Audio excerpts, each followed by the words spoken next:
présentations. On va commencer par une présentation de nos collègues belges. Ça fait très plaisir d'avoir une francophonie la plus représentée, je dirais. Donc je suis vraiment heureux et on est très heureux aussi de pouvoir les recevoir aujourd'hui.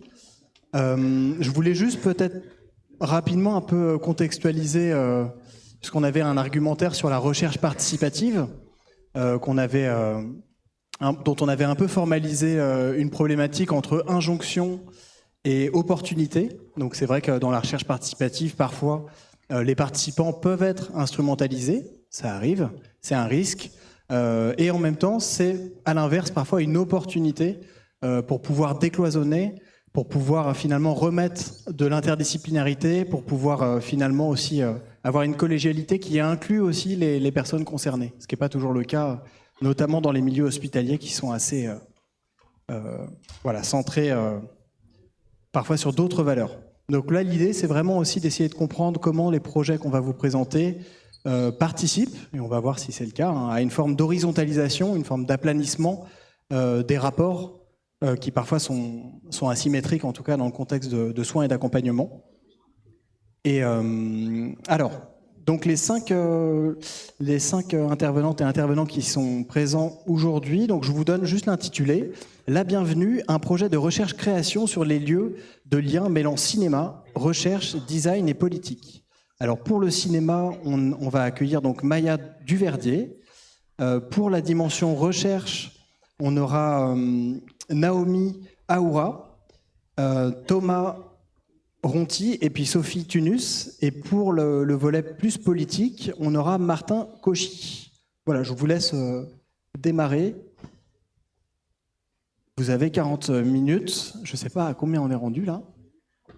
Bon, on va dire plutôt un peu moins de 40. Idéalement 30 pour qu'on ait de la discussion. Voilà. Mais bon.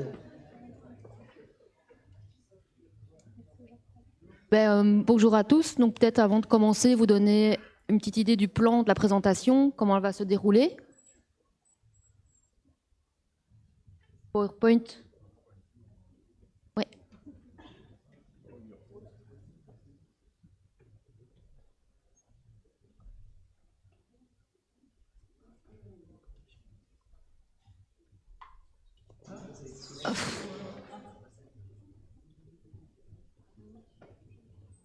Oui.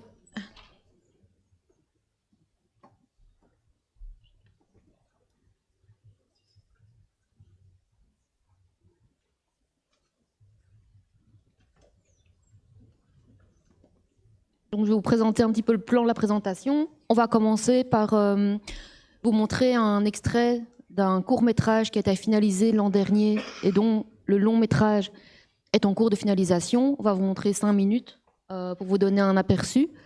Ensuite, Martin va vous donner la genèse politique du projet et s'en suivront alors Maya pour le volet design et cinéma et puis Sophie et Thomas pour la recherche. On peut peut-être lancer l'extrait.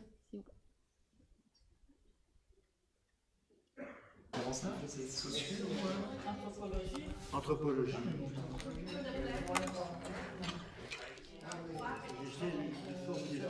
Juste après là, t'as zoom et dézoom. Une fois t'appuies sur le rail, tu peux tester le regard. Voilà, et après, si je peux zoomer, j'en vois une personne. Je regarde par exemple et dézoomer.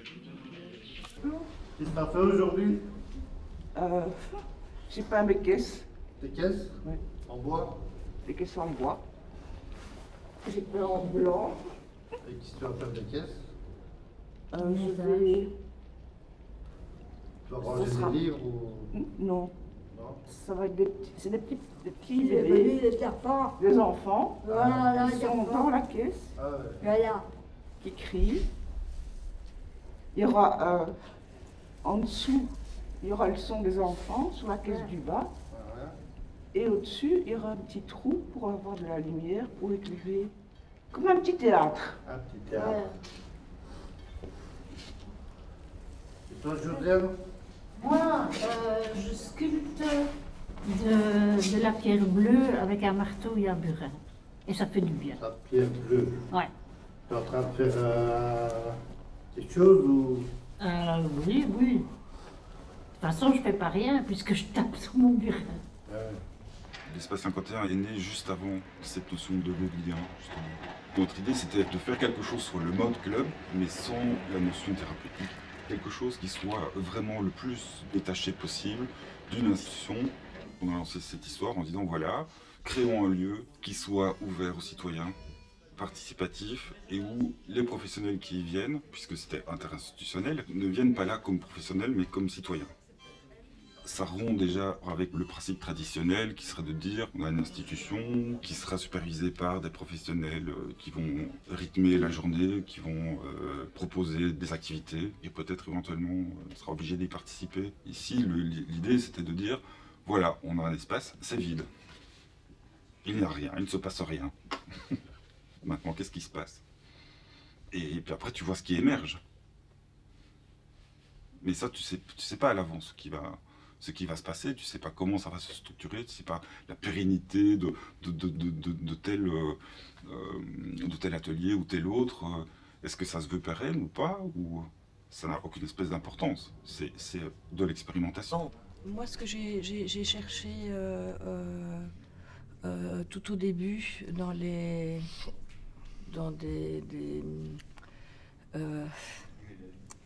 oui, pas des lieux de lien parce qu'il n'y en avait pas encore, donc dans la maison de quartier ou voilà, c'est de pouvoir aller à un endroit et se poser, je veux dire, boire une tasse de café et être là justement, d'avoir aussi dans ces espaces des rythmes, mais aussi des espaces où on peut aller sans rien faire en fait, et être soi en fait, et être simplement là. Je me pose la question pourquoi je dois m'intégrer dans une société où il n'y a pas de place pour un récit alternatif.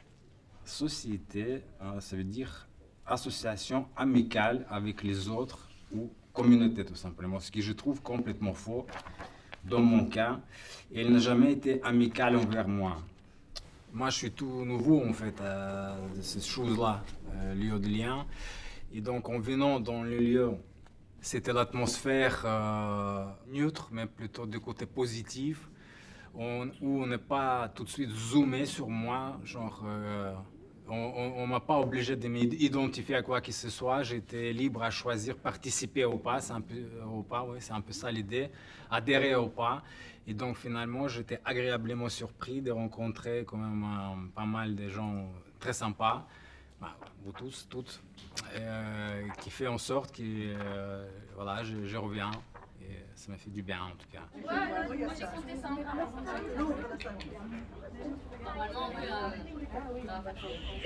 Ok. Là, c'est en train de filmer comme ça. Ok. Mais là, c'est toi qui... Oui, je vais te présenter un truc. Vous savez, il y a l'espoir, il y a l'espérance, il y a l'inespéré. L'amour transcende toujours, c'est ce que dit la légende inespérée. Avant, nous étions des fous. Et puis, après, on nous a enfermés dans les murs, nous sommes devenus les aliénés. Et heureusement, avec la médecine moderne, les neuroleptiques, les psychotropes, nous avons pu sortir des murs. Et nous sommes devenus des usagers de la santé mentale. Mais néanmoins, il y a toujours encore un peu de folie en nous. Est-ce un signe de bonne santé que de s'adapter à un monde malade, à un monde fou? Salus patria et suprema lex, le salut de la nation est notre ultime devoir.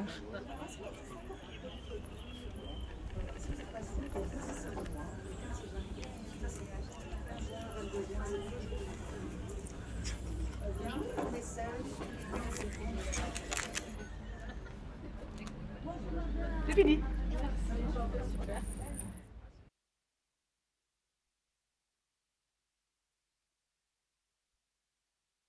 On peut revenir à la présentation. Et Martin, je te laisse enchaîner sur la jeunesse politique. Oui, on m'entend bien. Ouais. J'attends la dia. Encore un peu plus bas.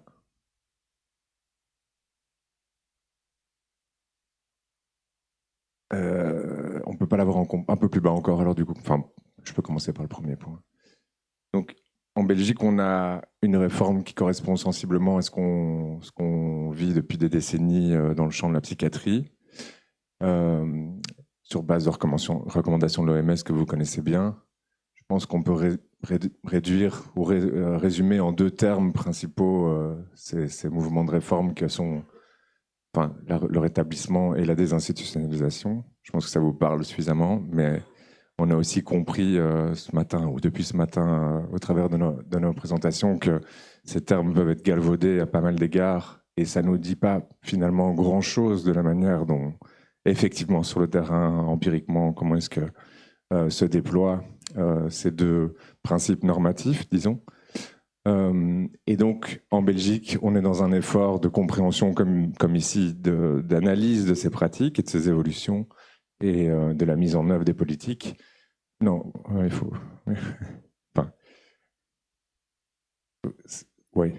Donc, on est dans un effort de compréhension sociologique et, en termes de santé publique, de l'implémentation de ces processus.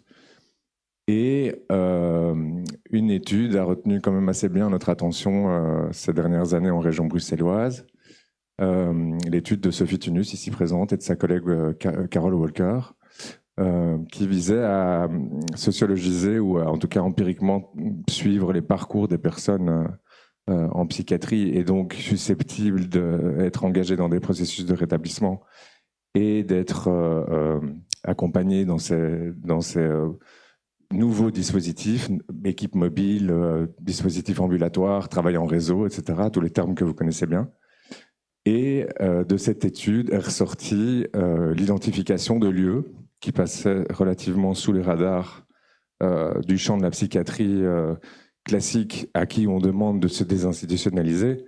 Et ce sont ces fameux lieux de lien sur lesquels on va arriver petit à petit et qui, très concrètement, peut-être conformément aussi à l'esprit de la réforme et du guide de la réforme qui est formulé chez nous, mais encore une fois, qui s'inscrit réellement dans les recommandations de l'OMS, qui agissent sur les déterminants de la santé mentale autres qu'intrapsychiques.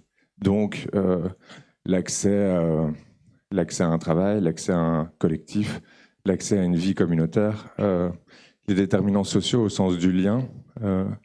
Et donc, ce matin, Diane disait j'ai ramené le soin dans le social. Ici, on a vraiment essayé d'aussi identifier ce qui, dans le lien, dans le social, fait soin. Dès lors qu'on sort du colloque singulier, qu'on sort des logiques biomédicales, neurobiomédicales.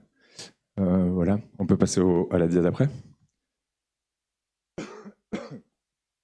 Alors, c'est bien joli tout ça, c'est encore une fois des concepts qui sont très utiles en politique pour défendre le financement et la reconnaissance d'innovation. Mais je restais relativement sceptique sur cette dimension toujours qui nous échappe ou qui échappe en fait aux premiers concernés, d'offrir la possibilité aux usagers eux-mêmes de aussi s'approprier la possibilité de se définir, de raconter eux leur rapport à cette innovation, de raconter eux les rapports qu'ils ont et les bénéfices qu'ils entendent obtenir de ces lieux. Et donc le film nous paraissait être un très bon médium pour pouvoir proposer au sein de ces lieux, donc déjà d'offrir aux politiques et aux Kidam une meilleure compréhension de ces lieux, mais d'inscrire cette démarche filmique dans les lieux autant que sur les lieux. Et donc ce film, dans la mesure du possible, avec aussi les biais qu'on a pu un peu aborder ce matin, d'inégalités épistémiques, où il y a toujours un auteur du film, il y a toujours un auteur de l'étude sociologique, aussi descriptive et empirique et expérientielle qu'elle puisse être.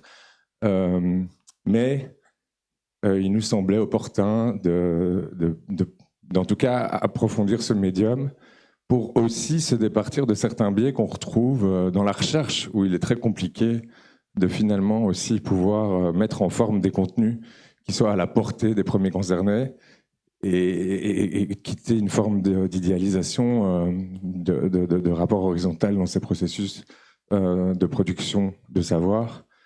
Or, on sait qu'on est quand même dans des situations parfois très, très compliquées.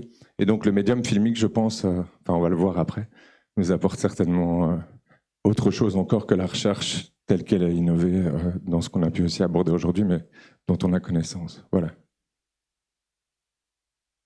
Merci Martin. Donc, le film s'inscrit dans un projet plus vaste qui allie donc cinéma, design et recherche. Donc Maya, tu vas nous en parler parce que un des axes aussi de ce film, c'est l'approche transdisciplinaire et collective. Donc je te cède la parole. Oui. Oui, donc en effet, dans ce projet, il ne s'agissait pas simplement de faire un film. L'idée, c'était vraiment de pouvoir réunir au sein même du film et dans son processus de fabrication la recherche pour que le film puisse peut-être essayer de transmettre ce que peut être une recherche, en l'occurrence ici une recherche collective, communautaire, et essayer de sortir peut-être aussi du papier ou de la dimension un peu textuelle et parfois compliquée à appréhender de la recherche, mais aussi de sortir le cinéma de ces zones entre guillemets de confort en essayant de déplacer un peu notre pratique, en l'occurrence en se posant la question de est-ce que c'est légitime que l'équipe du film soit par exemple la seule à avoir le pouvoir de filmer. Et donc on s'est posé la question de comment on pourrait montrer ces lieux, enfin et les personnes qui traversent ces lieux, comment tous ensemble on pouvait montrer ces lieux autrement. Et c'est là que la notion de design est intervenue. Donc c'est en ça que le projet, dès sa fabrication, a été très transdisciplinaire.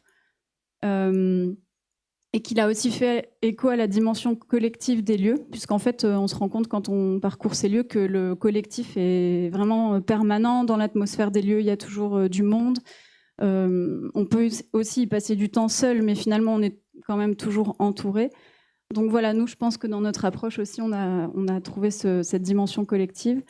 Donc juste pour resituer un peu comment le film s'est fait, si vous n'êtes pas forcément familier du processus de fabrication d'un film, donc on a passé environ 2 ans dans les lieux.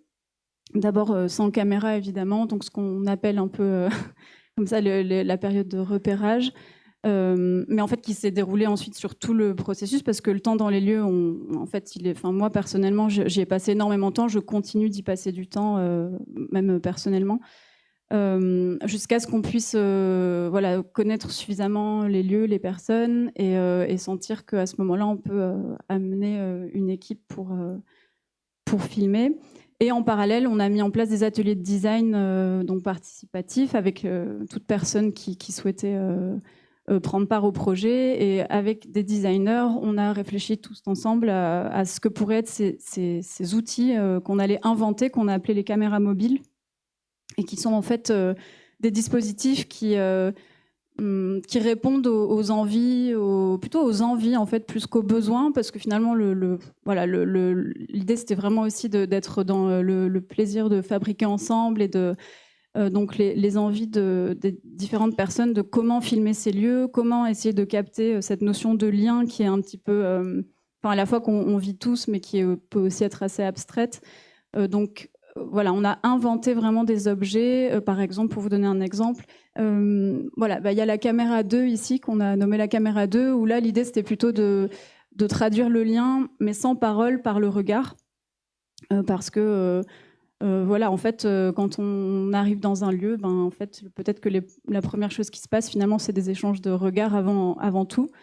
Il y a une autre caméra qu'on a appelée la caméra feuetière, je pense qu'on la voit peut-être un peu en dessous, où là, on s'est tous rendu compte que, un peu comme ici, le café, c'était vraiment le liant ou le lien privilégié dans ces lieux. Et donc, on a eu envie de fixer tout simplement une caméra sur un thermos de café qui allait se balader de personne en personne. Et le fait de voir le café couler à l'image, en fait, ça le rend... ça lui donne toute sa présence. Et c'est aussi un renversement aussi de l'image. Donc, il y a toujours aussi l'idée de décadrer un petit peu les choses. La caméra assembleuse, ici, c'était plutôt l'idée d'aller en dehors des lieux, mais ensemble, donc toujours dans cette idée de collectif. Et donc là, il y a une caméra qui était plutôt... Quelqu'un avait très envie de filmer depuis le ciel. On n'avait pas les moyens d'un drone, donc du coup, non, je plaisante, mais du coup, on a mis une caméra en haut d'une perche, et puis donc on filme depuis le haut, une autre depuis le cœur et une autre depuis le pied. Mais donc voilà, on est dans des expériences un peu un peu sensoriel aussi, avec tout le côté décalé, fragile aussi que ça amène. Et là, c'est là où je pense qu'aussi l'idée de sortir de sa zone de confort en cinéma, c'est de s'autoriser aussi à avoir une image plus crade, entre guillemets, plus fragile, qui est imparfaite et qui a toute sa poésie, du coup, évidemment.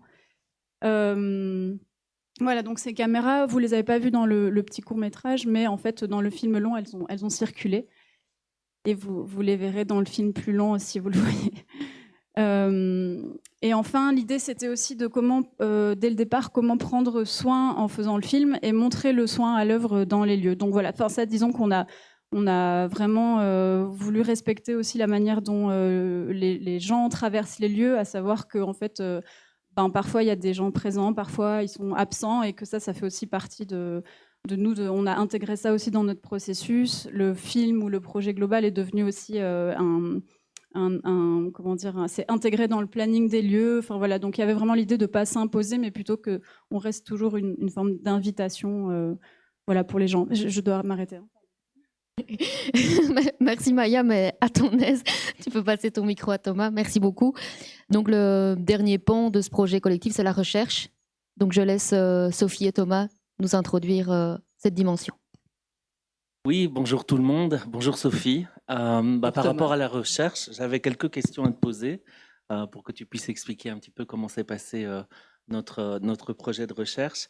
Alors d'abord, je voulais un peu savoir si tu pouvais nous expliquer le design de la recherche et nous expliquer comment celle-ci, finalement, comment ce design et cette recherche avaient été mis en œuvre. Oui, donc je vais essayer d'expliquer brièvement. Alors, en fait, on a organisé au départ 4 moments de recherche collective qui impliquaient des chercheuses en sciences humaines et sociales, l'équipe de tournage et les membres des lieux de lien. Et donc, l'idée, c'était vraiment que ces moments de recherche étaient toujours filmés et constitués en discussion de groupe, basés sur des activités. Et alors, on avait essayé de concevoir ces activités, mais nous, chercheuses en sciences humaines et sociales, à partir de nos recherches précédentes, dont la recherche Parcours.Bruxelles que Martin citait tout à l'heure. Alors, quand on a pensé ces activités, on s'est posé un millier de questions, mais en tout cas, on a essayé de garder 3 principes en tête. D'abord, on voulait vraiment constituer un groupe relativement stable, au sein duquel on aurait des personnes qui allaient partager des connaissances et des expériences différentes des lieux de lien, évidemment, dans le but de créer un savoir commun. Alors ensuite, on voulait favoriser des relations horizontales entre les participantes. Et puis, on avait une petite contrainte ou opportunité, je ne sais pas, celle de filmer ces moments de recherche. Et donc, on cherchait aussi une certaine dimension esthétique. Voilà, je pense que c'est les 3 grands principes qui nous ont guidés. Et du coup, est-ce que tout au long de la recherche, tu penses que vous avez pu maintenir ces 3 principes-là ? En fait, la recherche, elle a vraiment évolué très fort. Mais je vois rétrospectivement 2 évolutions principales. Et la première et la plus importante, je pense, c'est qu'on a complètement renoncé à constituer un groupe stable. Donc, en fait, on s'est rendu compte que cette volonté de créer un groupe de chercheuses stable était vraiment nourrie par des conventions disciplinaires. D'une part, les conventions de la recherche, où il faut avoir un échantillon, et d'autre part, celle du cinéma, où il faut identifier des acteurs clés pour soutenir l'histoire qui est dans le film. Mais en fait, ces conventions, elles étaient contraires au fonctionnement des lieux de lien, où le principe est que les membres décident d'y aller quand ils le veulent et décident d'en partir aussi quand ils le veulent. Donc, on a renoncé à ce groupe stable. Oui.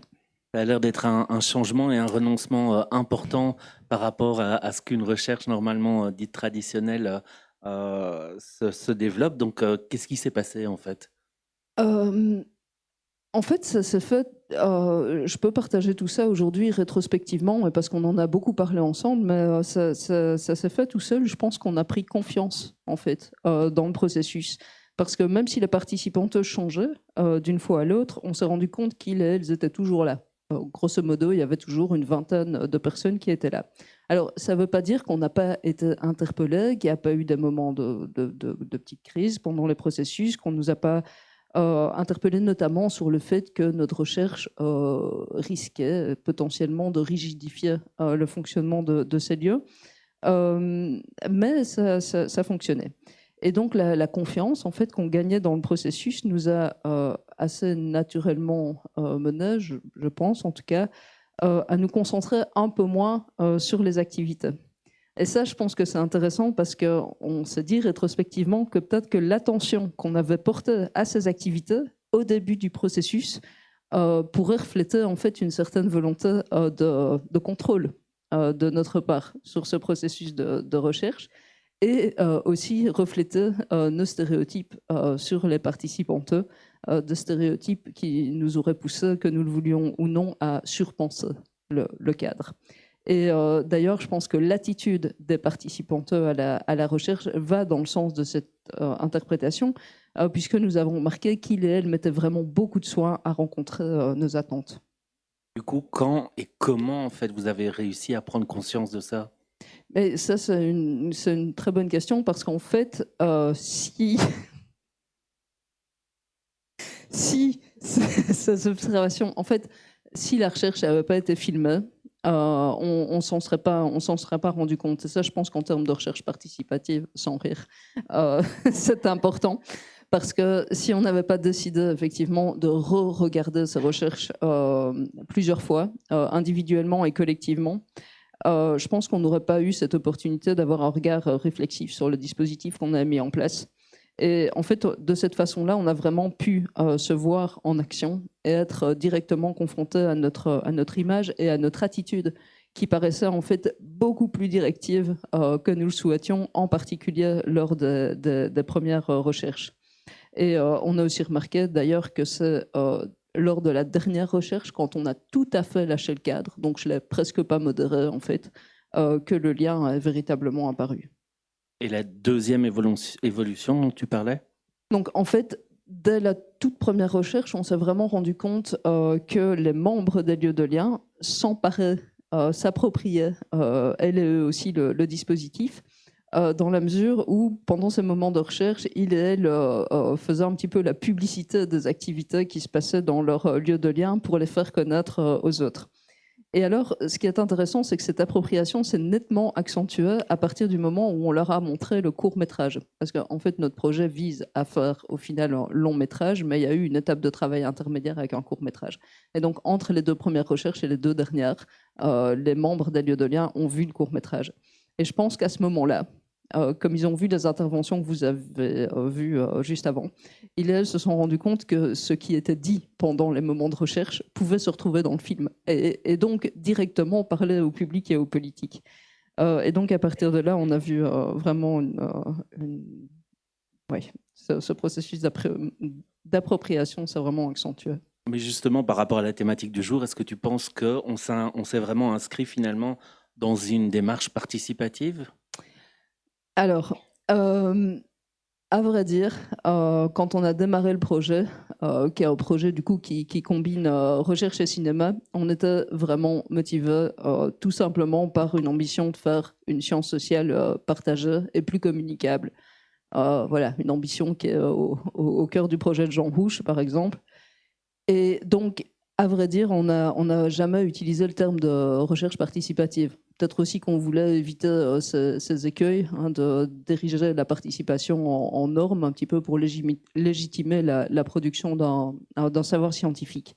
Mais en fait, en prenant de la distance, on s'est vraiment demandé, mais tiens, comment est-ce qu'on a fait recherche ensemble ? Et là, on s'est rendu compte, on a utilisé le terme d'éponge, qu'on avait littéralement absorbé le mode de fonctionnement des lieux, d'une certaine manière, et que d'autre part, les participants et participantes s'étaient eux aussi approprié le dispositif. Et ça nous a progressivement mené, je pense, vers l'idée selon laquelle on avait tout autant fait communauté que fait recherche, et on s'est tourné vers la définition de la recherche communautaire. Alors aujourd'hui, je pense que c'est une définition qui nous aide vraiment à faire sens du processus, à le décrire, comme on l'a fait, mais aussi à percevoir ses enjeux et ses limites. Alors, juste un élément ou deux éléments de cette définition qui nous semble super important, c'est l'idée de combiner connaissances et pratiques pour arriver à des changements sociaux, à des transformations sociales qui permettront d'améliorer la santé et la communauté. Et tu parlais du film tout à l'heure, comme voilà, encore quelque chose à terminer, mais donc globalement, le projet, il en est où et quelles sont les étapes suivantes?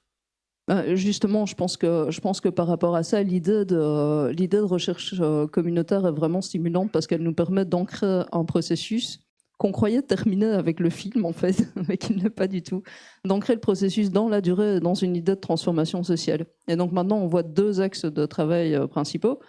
D'une part, on va voir les projections du film, qui est presque prêt, qu'on voudrait accompagner d'une exposition itinérante. Et puis, d'autre part, on va avoir un ouvrage collectif qui va retracer tout le processus qu'on vous a partagé aujourd'hui.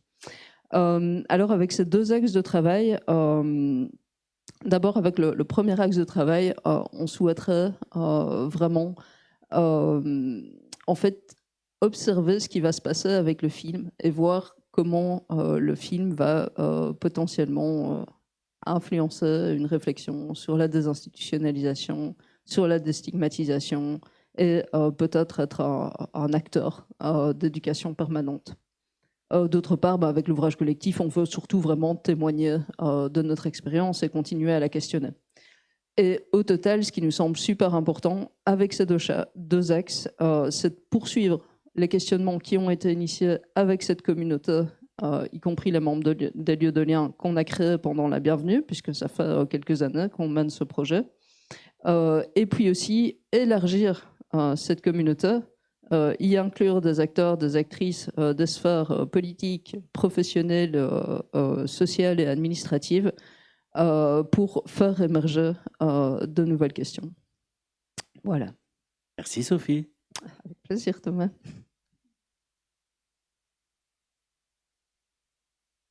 Merci beaucoup pour cette présentation.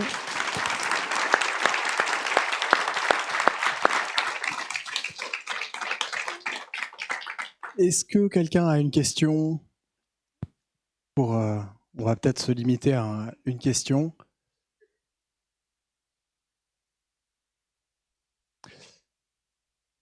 Tout le monde commence un petit... Ah, tout au fond à gauche.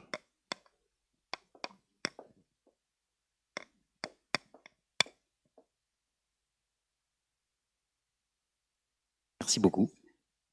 Bonjour, je suis Tristan, je suis membre de l'association et infirmier. Et je me permets de vous interpeller parce que j'ai eu beaucoup d'étoiles dans les yeux quand j'ai vu ce que vous faisiez. C'est très inspirant. La question que j'ai envie de vous poser, c'est vous nous avez présenté une déclinaison d'un programme de santé publique, je crois, en Belgique, qui, moi, avant d'avoir mis le focus sur ce que vous faites là, je ne savais pas ce que c'était. C'est la création des lieux de lien, c'est ça, je crois. Est-ce que vous pourriez nous expliquer ou rapidement les effets, si le potentiel de fédération et de scission qu'il peut y avoir à l'échelle de votre communauté? Parce qu'on sait que j'ai cru voir que ça pouvait le terme lieu de lien pouvait venir interpeller certaines personnes, certains citoyens qui critiquent cette espèce de politique large. Et j'ai pas tout compris dans ce que j'ai lu, mais en tout cas j'ai cru comprendre que cette nouvelle tendance de santé publique, là, qui nous, on n'a pas ça en France. Je voudrais savoir si cela fonctionne et quel retour vous avez sur les autres projets de lieux de lien. Je ne suis peut-être pas clair.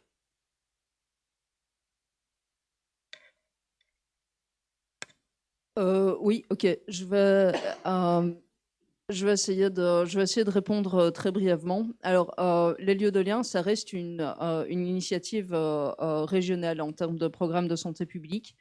En tout cas, le terme lieu de lien est utilisé pour une initiative régionale. Après, la réalité que ça recouvre, je pense que vous en avez en France aussi. On est proche des clubs thérapeutiques. C'est pas exactement la même chose, mais on est proche de cette réalité-là. Alors, en fait, l'idée, c'est que en Belgique, on va dire que la politique de santé mentale nationale englobe évidemment des hôpitaux psychiatriques, un secteur résidentiel, un secteur plus ambulatoire. mais toujours avec une intention clinique, une intention de soins. À l'issue de différentes évaluations, de plusieurs vagues de réformes, etc., on s'est rendu compte que la désinstitutionnalisation, elle permettait souvent de transférer des personnes d'un lieu, hôpital par exemple, à un autre lieu, peut-être plus dans la communauté, mais qui avait des objectifs d'inclusion sociale qui n'étaient jamais rencontrés, enfin qui étaient très peu rencontrés, ou en tout cas que c'était largement insatisfaisant. Et en fait, la politique bruxelloise, parce que bon, je ne vais pas rentrer dans le détail de la structuration de l'État belge, mais bon, il y a un État fédéral, des régions, des communautés. Et depuis la dernière réforme de l'État, les régions ont beaucoup plus de pouvoir, de marge de liberté dans la structuration de l'offre de soins de santé mentale. Et donc, la politique bruxelloise, à laquelle Martin a participé, s'est emparé d'un rapport de recherche qui mettait en avant justement l'influence de ces lieux de lien par rapport à cet objectif d'inclusion sociale. Et c'est ainsi qu'à Bruxelles, il y a 20 lieux différents qui ont pu être créés et qui se développent en fait de manière très singulière. Donc c'est très très difficile de dire qu'ils appartiennent tous à un même programme. Ce qu'on y retrouve, c'est effectivement quelques caractéristiques clés, donc vraiment un accès inconditionnel au sens où tout le monde peut y aller. On n'évoque pas de diagnostic, il y a une idée de cogestion, on essaye de tendre un maximum vers l'horizontalité.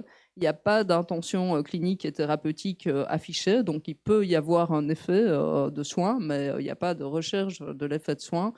Et puis, les activités sont proposées par les personnes qui s'appellent des membres ou des participantes. Donc voilà, ça, c'est les caractéristiques générales. Je ne sais pas si ça répond à la question. Ok, voilà. Merci beaucoup. On va devoir... Il y aurait plein d'autres questions. Tu voulais rajouter un dernier point ou... Si vous avez des questions, de toute façon, vous avez l'équipe quasi au complet. Donc, n'hésitez pas après. Et puis, merci encore, en tout cas.